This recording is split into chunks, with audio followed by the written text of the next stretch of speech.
Gĩikaro kĩa mwanya thĩinĩ wa mbunge ya Senate ũmũthĩ kiuma gĩa kwarĩrĩria watho wĩgiĩ ũgai wa kĩgĩna kuma thirikari nene gũthiĩ kũrĩ thirikari cia kaunti. Senators makĩonekana kũrarakwo nĩ ikinya rĩa thirikari kũnyihia kĩgĩna kĩrĩa gĩatanyĩtwo kũgaĩrwo thirikari cia kaunti mwaka wa kĩmbeca wa 2019 na 2020. National Assembly has amended the Division of Revenue 2017-2018 retrospectively and without considering us. We should increase the allocation for counties for 50%. Kũringana na mũtaratara ũrĩa ũrarekereirio nĩ ministry ya kĩgĩna, wonanĩtie atĩ kaunti ibatie kũgaĩrwo ciringi birioni 310 mwaka ũkĩte wa kĩmbeca.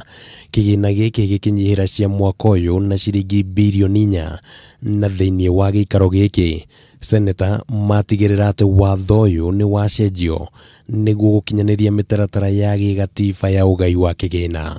We must amend this bill and give the counties 335 billion.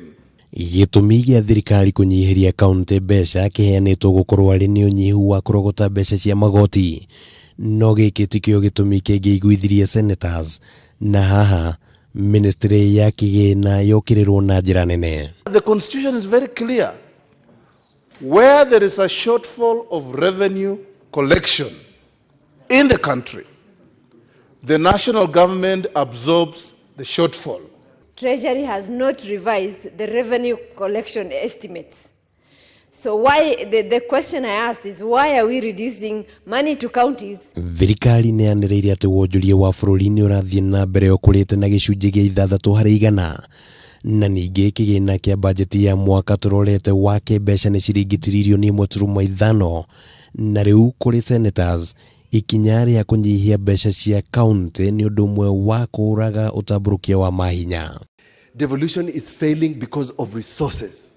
More money has got to go to the county government. Mbunge ya bũrũri nĩ ĩronanĩtie kũiganĩra na kĩgĩna gĩkĩ, na ikinya rĩa Senate kũgarũra watho wĩgiĩ kĩgĩna gĩkĩ rĩgĩthiĩ na mbere na kuonania ndũgamano ĩrĩa ĩgũmĩire mbunge ici cierĩ.